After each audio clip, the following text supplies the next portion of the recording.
Welcome old school legends and car audio enthusiasts. Today we're going to have a closer look at the amplifiers for the Cube.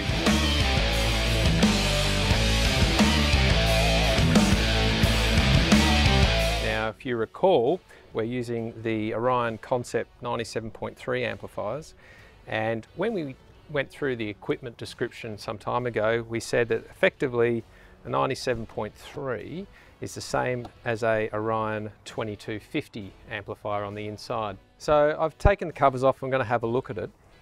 Some of the questions that people might have about these amplifiers, in particular the old ones, revolve around how do I use an older amplifier from say 15, 20 years ago, and if it's been sitting in the cupboard or in the garage, how do I know it's good? Most people plug it in and pop, they go bang. There is a process for when you get an old amplifier and you want to reuse it, of testing that amplifier, and I highly recommend before you go and plug it in that you take the covers off and you have a look, and there are some things to look for. Our Orion amplifiers, the concepts, have all been recapped. Now, what does that mean? That means all the capacitors inside the amplifier have been renewed and the amplifier's been cleaned. So generally when us old school guys talk about getting amplifiers recapped and overhauled, there's this process that we go through. So again, that is what an amplifier looks like after it's been recapped. And it actually looks a lot like the original. So what does it all mean? And again, I'm not the guy to ask, but I do know a guy to ask, and that's the guy that actually does this work for me in the United States. So I think I might get him on the phone and we'll have a conversation with Jay. So let's see if we can get hold of Jay, who does all my amplifiers, and in particular he did this one. See if we can get him on Skype.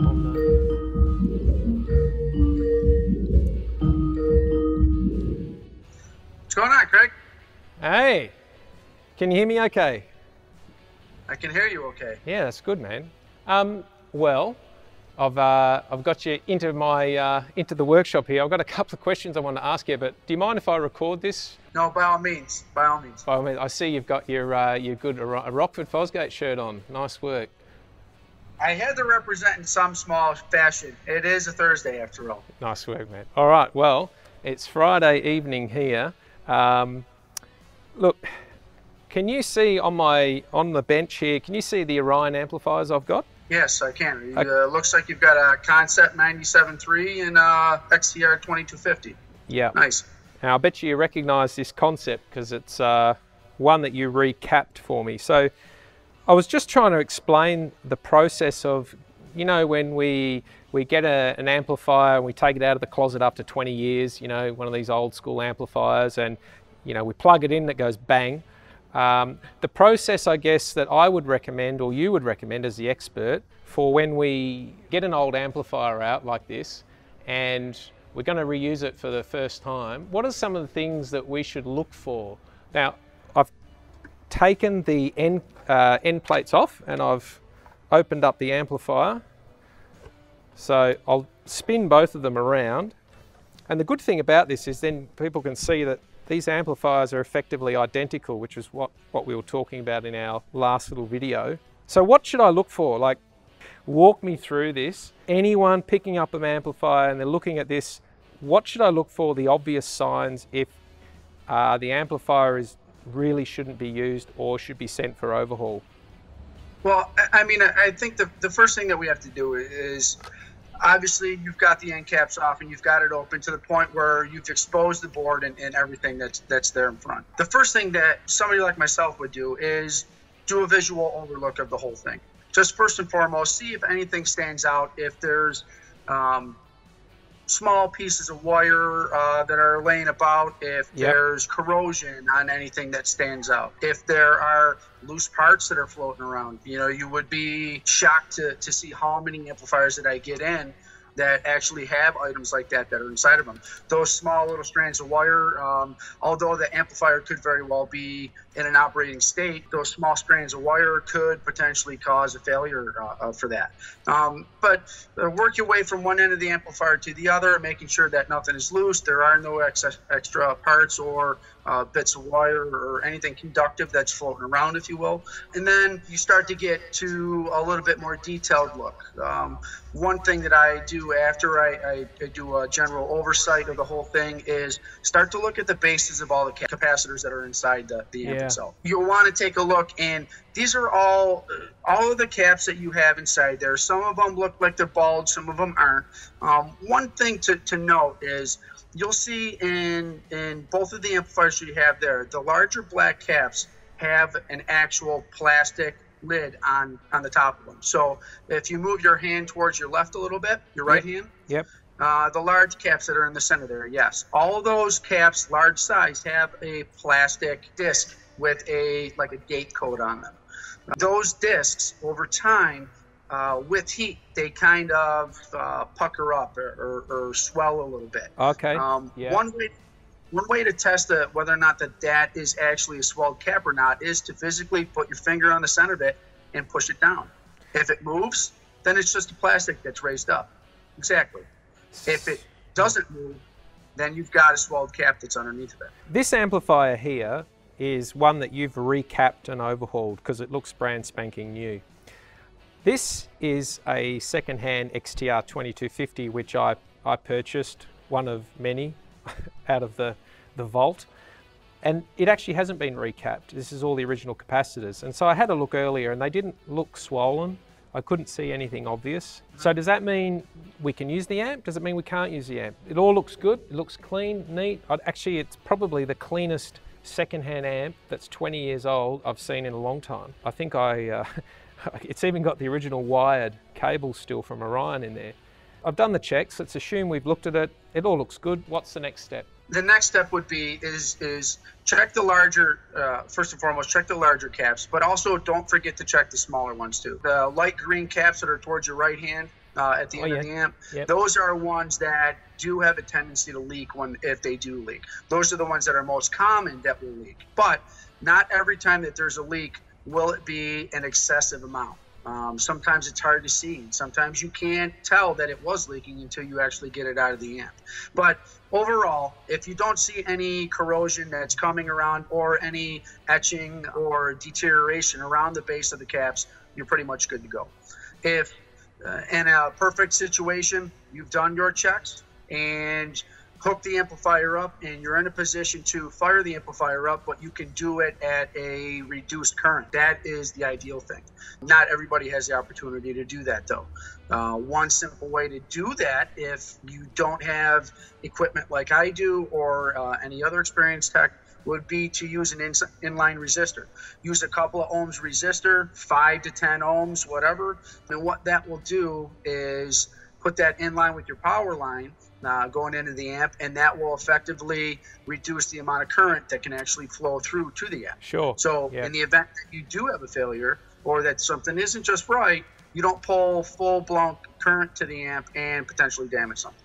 Yeah, good advice. But you know, one of the interesting things is you've recapped this one, as I said, and you've cleaned it. And this is a nice clean example of a used one and a recapped one. And I have to say, when I first take the lid off, I went, what? This looks the same as that, you know? Like, then I have a closer look at the capacitors and I can see that they're new. Capacitor-wise, tell me what this section of the board's doing and this section of the board's doing. Because obviously we've got our power supply and inputs here.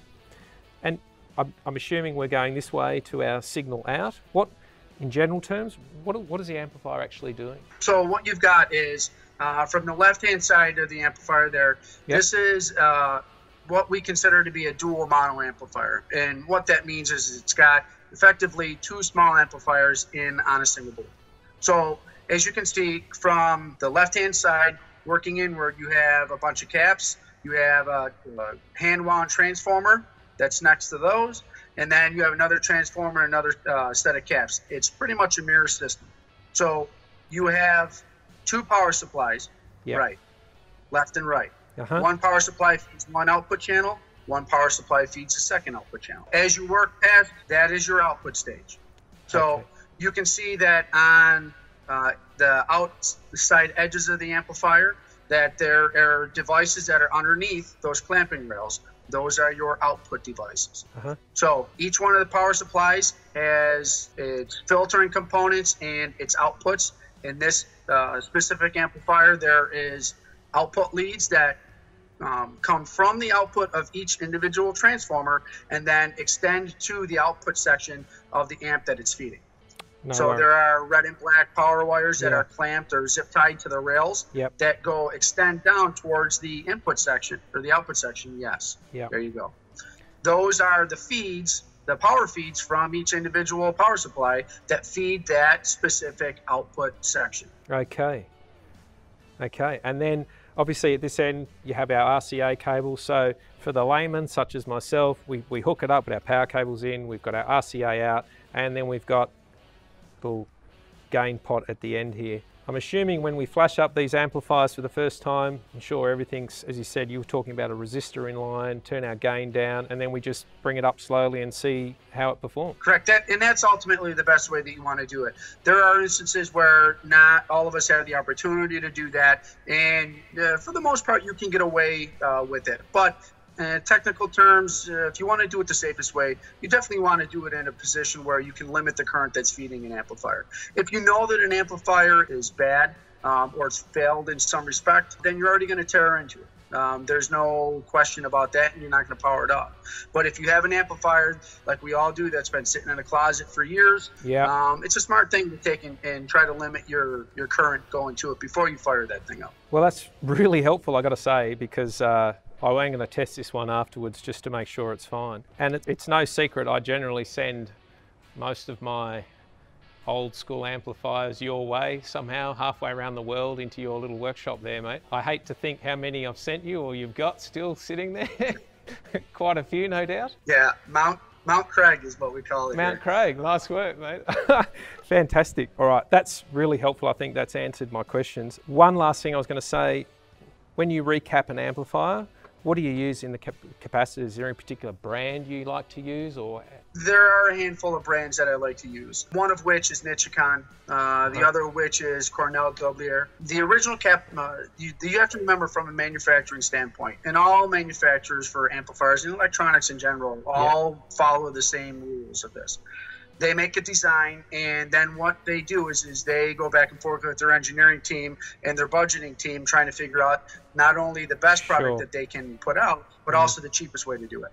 A lot of times, especially with old equipment like this, Orion, Phoenix Gold is another good example, where they've gone to a manufacturer and they've actually requested specific size or custom parts on a grand scale. Not every manufacturer can provide it for the price point that they're trying to make. So they end up going to third-party companies where they can actually get the price of the component in the design spec that they're looking for into the amp, and it works. The original stuff that's in it, the original components that are in them, the manufacturers and the engineers that design all the stuff give a relative lifespan of said equipment. And whenever an amplifier comes in, for the most part, those lifespans on the wearable parts inside of an amplifier, which are indeed the capacitors, for the most part, all of the old school amps had capacitors in them that had a lifespan of 2,000 hours or less. So if you think about it and you put the math together, if you play 5 hours a day, you get 400 days out of that before the warranty on said capacitor is expired. Some of these amplifiers are 30 years old and more. So you can understand where that wearable part is probably exceeded its lifespan. So in some respects, it's a consumable, and after 15 years, we should be really replacing them. You should. I mean, it's worth the peace of mind. If you have, especially in your case with a Concept 97.3, not very common, reasonably expensive. And are you saying this is a rare amplifier? Rare. Fantastic. But in the case where you've got something like that, where it has value, sentimental or monetary, peace of mind is a beautiful thing to have. For the amount of cost and the effort in order to get an amplifier recapped, if you do it yourself or you have somebody else doing it for you, the peace of mind knowing that it will last another 2,000 hours or better, you can't really put a price on. And that's exactly why I do it. And I do appreciate your work too. Listen, I'm not going to hold you up, mate. I'm sorry for taking up your time. Now it's late at night there, but I do like randomly calling people, you know. So the last question I just have for you is, how much does this normally cost? What's it cost if someone was to send you an amplifier for a recap and an overhaul, and there wasn't too much wrong with it in general terms? Give me a ballpark figure, the sort of budget people need to keep in mind when they're pulling out their old amplifiers and they go, I'm going to reuse this amp, and then it doesn't work and they go, oh, how much does it cost to fix? So how much should they budget? It obviously depends on cost of material first and foremost, but for the most part, on average, a recap, cost per recap would be a flat rate of $50 for the labor fee, and then whatever the materials are on top of that. For myself, I can't obviously speak for other techs out there, but whenever I have an amplifier that reaches my bench and I'm doing a recap, that amplifier gets cleaned top and bottom. Any solder joints that I can find that are broken or corroded or oxided get removed and replaced. And I go ahead and I do small things like replace gain controls and stuff like that don't really cost a lot of money, but they end up contributing to the overall better end product. A couple of bucks here, a couple of bucks there, but by the time that you're said and done, an amplifier like what you've got sitting in your hands is about $120 with labor and material, if you're only doing the recap. If you're doing more than that, then it starts to get obviously more costly. Output channels are roughly about $50 a piece to repair. Power supplies are about $75 a piece to repair, and that's for the labor portion of it only. Mate, yeah, look, that's great. And of course, that's US dollars, not Australian play money. Yes, yes. No monopoly money here. But we'll get there. We'll get there. We're nearly there. We will take Bitcoin. We will take Ethereum too. I love your work. Last question, mate. If people want to get in contact with you, what's the best way they can reach you to send you their amplifiers? Best way to reach me is either through Facebook, through either the Old School Car Stereo pages or the Old School Orion page. You can find me on both of those. You can reach me there. Also, if you email me, that's probably the most direct way. That email address is nuttcase21@gmail.com. Mate, fantastic. Look, thanks again, Jay. Really appreciate talking to you, mate. By all means, man. It's good talking to you, dude. Okay. Cheers, man. So you've just seen another one of our project videos. So please don't forget to subscribe, like, and follow our YouTube, Instagram, and Facebook page. Craig really loves likes, so please give him a thumbs up.